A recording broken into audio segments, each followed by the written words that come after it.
Well, Medlaws and ladies, Jacob Butter speaking, and a warm welcome to this week's Walking Wednesday. For some reason, I don't have as much storage as I normally do, and yet it looks like all of my usual stuff is being used. I'm not sure why I suddenly have less.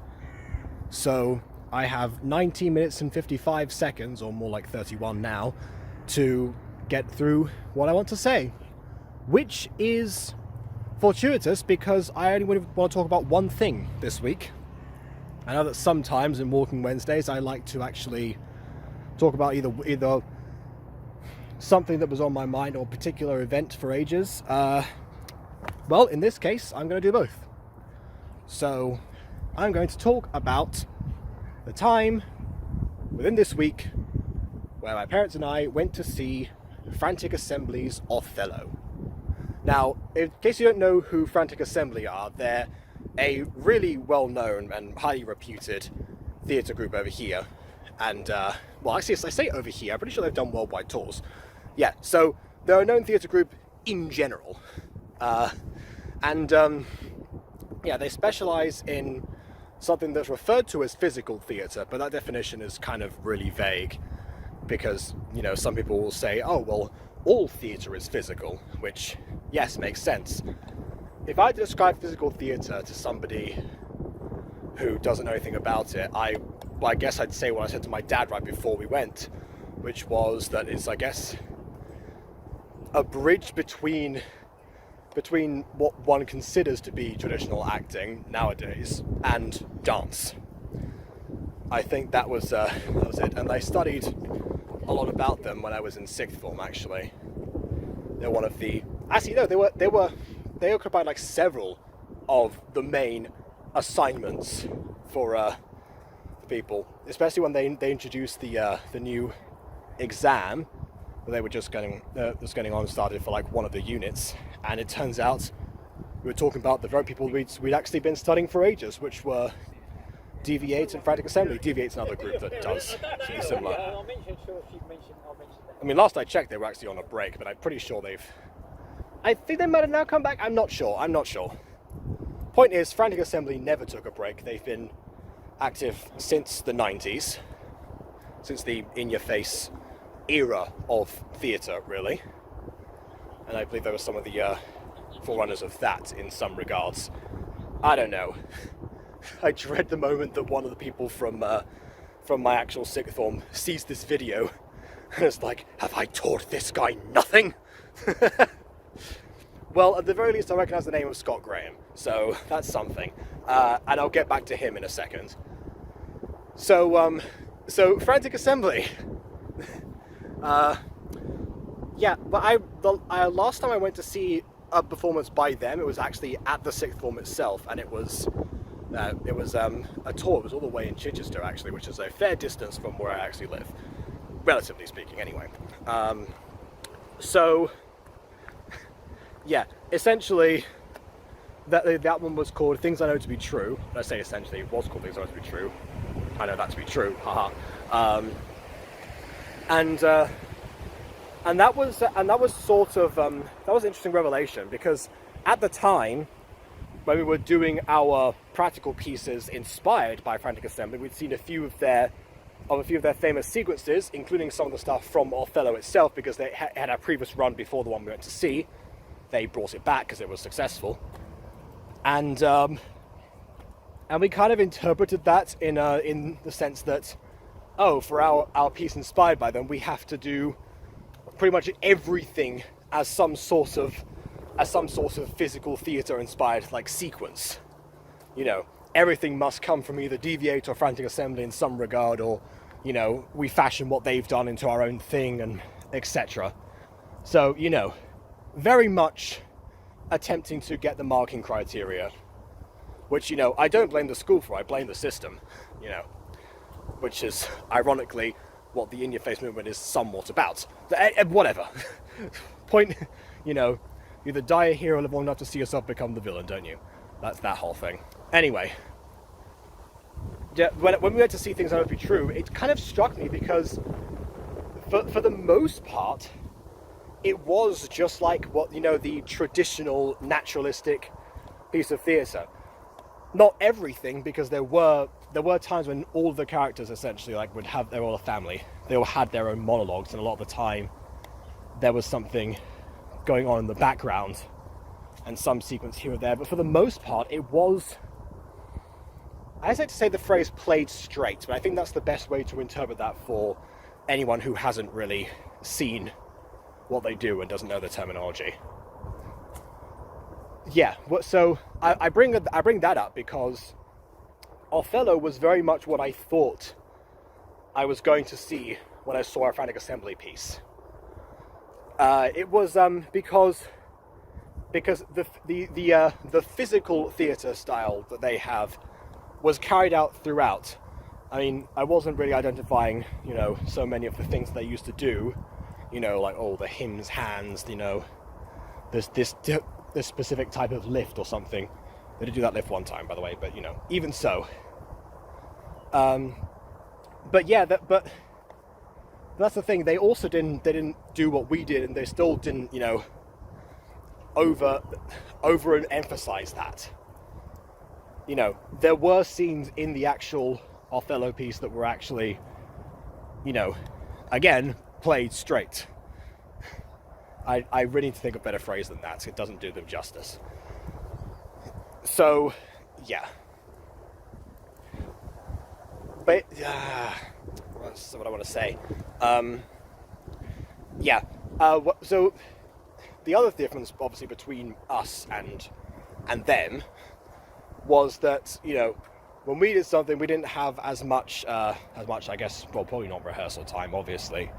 And also, some people weren't as comfortable with certain lifts or something. We didn't have the artistic coordinators who were doing it ourselves that were devised pieces. So, of course, they paled in comparison to when you actually have somebody who really knows how to actually coordinate and have everything to the time. Also, make it so that all the fight scenes look chaotic. A massive cast where you can actually play around with how the battles actually went, and also, most importantly, keep in time with the music that is going on. And I know I mentioned that a lot. I'm like, oh yeah, of course, rhythm is super important and stuff, but I think that might somewhat come from Frantic Assembly in a sense. Maybe not, because obviously I was writing parodies way before I even knew who they were. And that obviously, at least lyrically, of course, you gotta make sure that they're in the rhythm, and that's one of the reasons that mine, I guess, kind of stand out to people. I don't know, something like that. Yeah. So, what was I gonna say? Yeah. But musicality was actually one of the things we were looking out for when we were evaluating our own pieces. And so, yeah, it did stand out that, of course, we did our things, we left a bunch of gaps where, we would be able to prepare for a lift or something. They just went straight in. They'd rehearsed it so tightly that they could go immediately into the next sequence. And the next, and next, and next, and next, and next. So, yeah. They are a pretty big deal for a reason. Yeah, so they did. That's one thing that I think now when I do a siren story, and I have the actual, and I think back to how I did the choreography that I was barely able to get my head around because I was trying to think of stuff. I was like, I'm not really that good at directing. Did it for one module, was expecting to not have to do it again for that thing. But yeah, a lot of that, and then also, of course, I wrote all the songs, so I had to show them, all of the timing that was involved in that process and everything. So it really was just a case of. But it was just a case of like, oh yeah, I guess in some regards, my views on physicality and, the timing of that is so embedded into me, partly because of, the people I'm watching right now. Partly, anyway. I don't know, something I sometimes think about. But yeah, what about that's still good on them. Oh, and also the guy playing Cassio apparently had an injury, so they actually brought on Scott Graham to actually replace him in some instances. They dressed him in the same clothes. They they hid one or they hid the other depending on how they could actually get away with that during any sequence. But the show continued. And, rightfully so. I'm going to turn around because I've realized that the loop is best carried out over here. So, yeah. So Scott Graham, the reason I brought him up earlier was because he's one of the founders of Frantic Assembly. In fact, he's like the main famous name that you get associated with them. So, yeah, the fact that he was like out there and we saw him at the forefront. I don't know when was the last time he himself did that stuff. I'm gonna look really silly if it turns out he was in things to be true and I just didn't notice that it was him at the time. I don't think so. From what I remember, I do not think that it was him. But yeah. So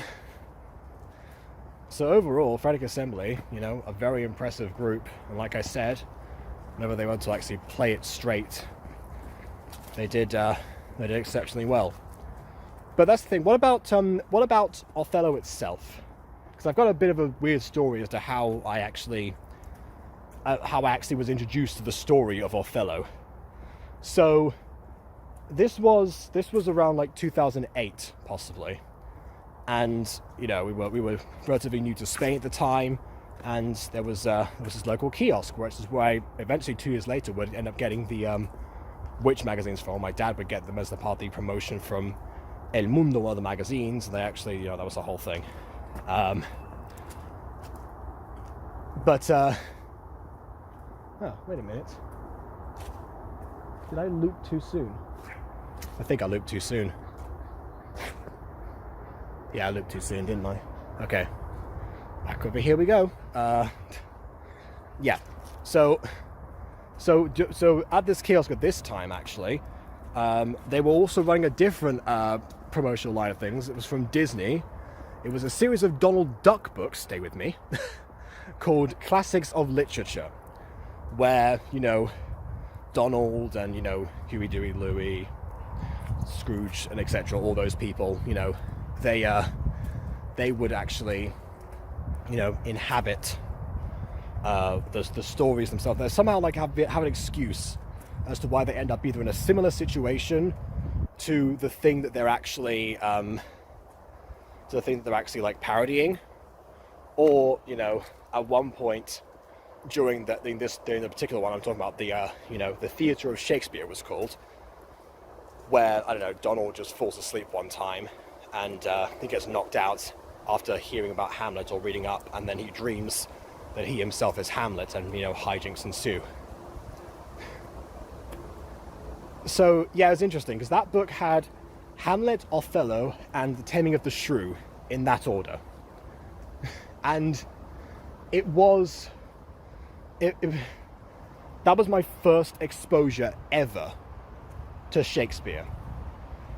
Soon after, I would end up watching Spectacular Spider-Man and realizing that it's part of Midsummer Night's Dream that they use them there, and then also in that exact same year, 2008, I would then go on to my parents then took me to the cultural center in the middle of Madrid, and there was a performance there that had been put on, Midsummer Night's Dream, and that was that. From that point on, I was a Shakespeare fan, however casual I may still be to this day.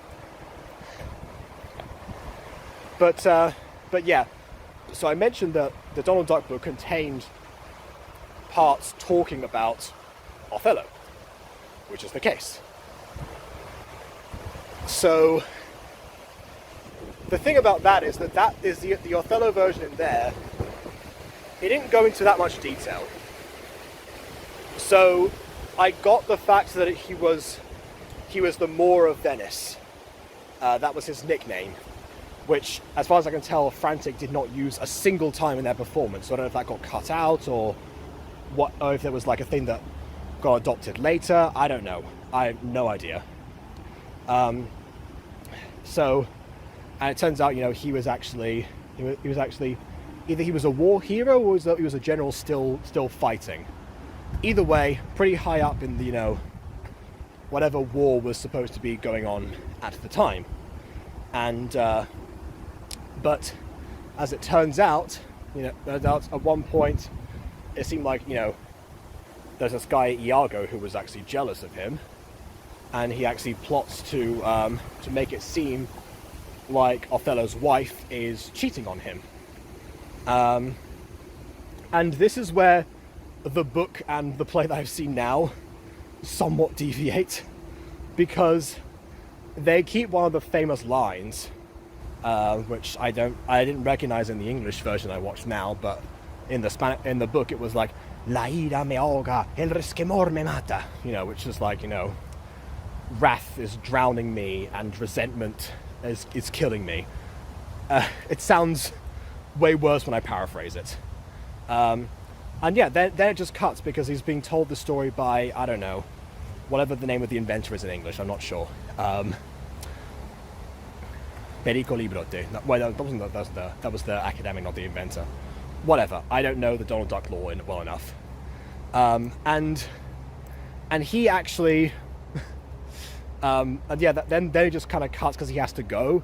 And then there's like a thing about like hibiscuses and how apparently, there's a whole thing there. Point is, Donald ends up embarrassing himself with Daisy, and repeating that famous line and everything. But yeah, the way that Iago goes about making Othello think that Desdemona, his wife, has cheated on him is because Othello gave Desdemona a handkerchief that belonged to his mother, and then it turns out that ended up, Desdemona lost it for a bit, and then ended up in the palms of Cassio, just another guy.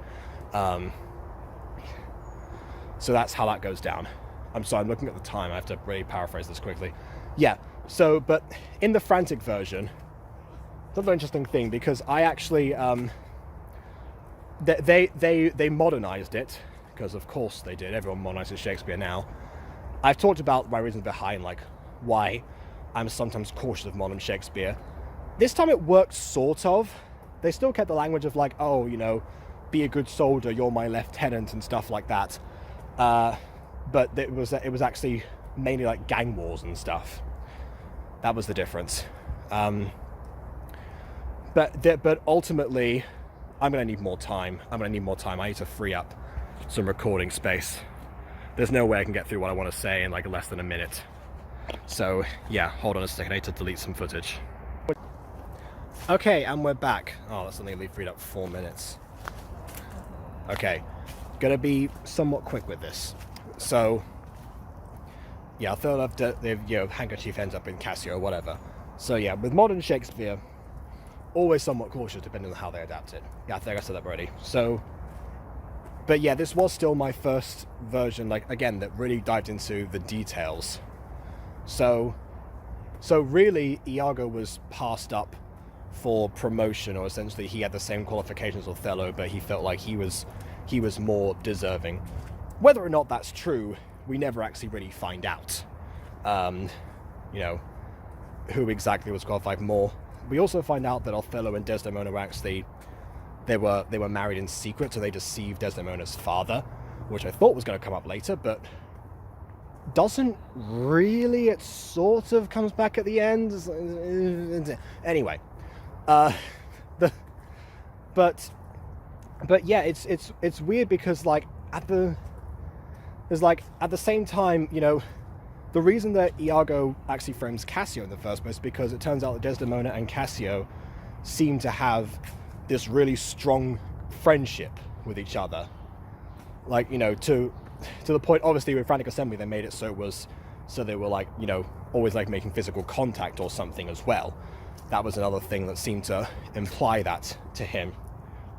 Which, I mean, people can get suspicious, but they don't always have to act upon it. That's the thing. It's like I always say with Raina and Julius, there can't be two straight best friends of opposite genders that don't have any attraction to each other, and that is fine.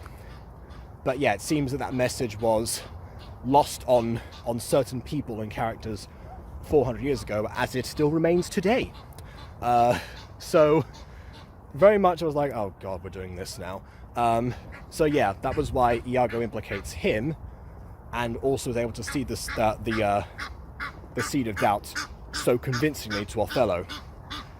However, of course, once Othello finds out about this, you know, the story is really all about Othello's fatal flaw of jealousy. You know, the classic Shakespeare thing where, you know, there's a fatal flaw of one of the characters. You know, that kind of thing. The tragic hero brings up about his own downfall.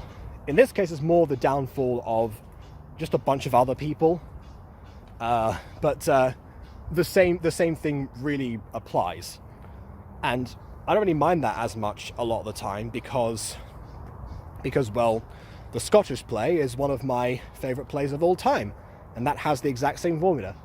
The issue with it here is that Othello's fatal flaw, when put into modern terms, is toxic masculinity.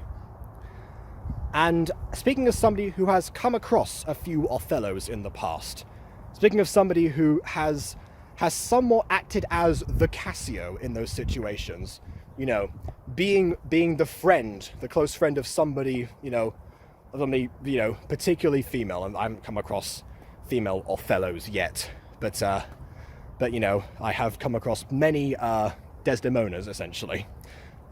And yeah, having seen someone who has actually been through that and seen that portrayed again on the screen, it's like, good grief, this is just domestic abuse, and again, the toxicity that comes from Othello himself. And I'm running out of footage again, so I'm gonna have to find some more space. Hold on. Okay, got another 6 minutes. All right, I'm gonna try and wrap this up, please. Again, there's so much more to say about both Frantic and the piece itself.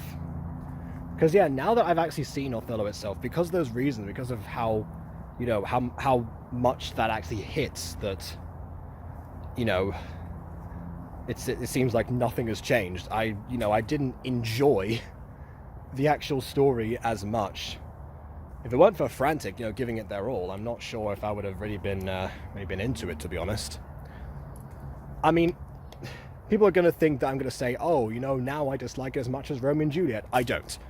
Romeo and Juliet is still the worst. The reason is because the difference between Othello and Romeo and Juliet is Othello is aware that the message that it's sending is that the main character's actions are wrong. Romeo and Juliet isn't. That's the difference.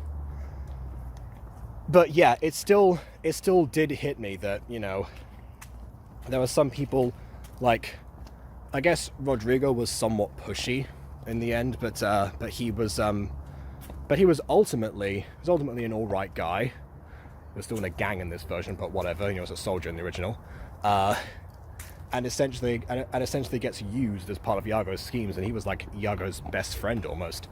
Cassio as well just did nothing wrong, apart from get like very drunk one time, and that's why Othello had to dismiss him as his lieutenant at one point. But that was independent of all of like Iago's schemes and stuff. It was just kind of used as an excuse. Eventually Iago himself becomes Othello's lieutenant.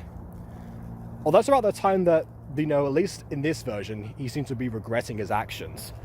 Reason being because Othello's toxicity has come out at this point to the extent where he is prepared to kill Desdemona after hearing the first signs of suspicion from honest Iago. And of course, you know, in this instance, of course, he's not aware of Iago's resentment towards him. So, as far as he's concerned, it's an honest friend of his expressing his concerns. However, this is his wife that he's talking about. If there's anyone that you're supposed to trust in your life, it's your wife. So, and there was this one particular scene where it was really obvious foreshadowing, like puppetry levels of obvious foreshadowing, which normally isn't a bad thing. But in this case, it was just Othello and Desdemona, essentially on what was meant to be like their bed. It was actually like a billiard snooker table that they kept on moving around and repurposing because, you know, theatre. And Othello says something like, "I'm, but we might not get a moment as happy as this," or something like that, or like, "I look forward to so many happy moments like this where we're just, in peace together and such." And it's like, you're never getting it again, are you? And the thing is, it's his fault as to why he doesn't get it. I mean, Iago, of course, plants the seed, but it's Othello who actually like grows into something else. It's kind of like Iago is to Othello what the witches are to Macbeth, I think. They're the ones who say, "Oh, thou shalt be king hereafter." Or I guess you could say Lady Macbeth as well, does the same thing, really. Where, she kind of drives him to actually do the things that he does. But yeah, the witches, I guess, yeah, they seed the idea. But then, even before he talks to Lady Macbeth, he's already thinking about like how the steps he must take in order to become king, as like almost the moment that he's actually presented with the idea. So, yeah, but Othello, of course, is like, "Oh, I must kill her and such." My dad's favourite scene, actually, is when Amelia, who's actually Iago's wife and Othello's servant, is talking to Desdemona just in a bathroom scene. So they bring on out of nowhere, essentially, like disguised amongst the rest of it, and they turn it around for the first time. And he even whispered to me, like, during the actual play itself, "That was cute, I like that." It's like, I agree. It's the two genuine characters who have suffered under the hands of, these men, which is one of the lines that Amelia says. And, she's absolutely right. I mean, she's the one who unravels her own husband's plan by saying that she saw the handkerchief in the hands of Iago, and that's how he knows that it was planted later. Is that by this point, Desdemona's already dead. So, spoilers, Othello does in fact kill Desdemona. Even despite like all of her pleas, is like that she shouldn't be subjected to this level of mistrust, which, yeah, she shouldn't. She deserves so much better than Othello, but yeah, like that's the thing. Even if Iago had done nothing, that seed would have still been there at some point. Maybe it wouldn't have come out in the form of Cassio, because Othello really did trust Cassio still, despite, he said, even when he dismissed him, he said, "I love thee, but I must make an example of thee." He's doing a job, really. But yeah, if it didn't come out then, it would have come out at some other point, because those things never do go away for long unless they're actually treated. And the days before therapy, yeah, good luck with that. So yeah, Othello, pretty toxic. Not at all what I expected, actually, from the Donald Duck version. So if you're starting off with Shakespeare, don't start with Othello. Start with Midsummer Night's Dream. Okay, last one, I swear. So yeah, if you're starting off with Shakespeare, don't start with Othello, start off with one of the other ones. Midsummer Night's Dream, Child's Play, anything. But yeah, if you want a version of Othello that doesn't make you feel uncomfortable, well, I have a Donald Duck version I could recommend for you at some point, if even they do exist in English. Whatever, we'll find out. For now, please leave a like or dislike because your opinion matters. Subscribe if you've done so already. What do you think of Othello? Let me know in the comments or something if you've seen it or whatever, I don't know. And on that note, until next time, farewell.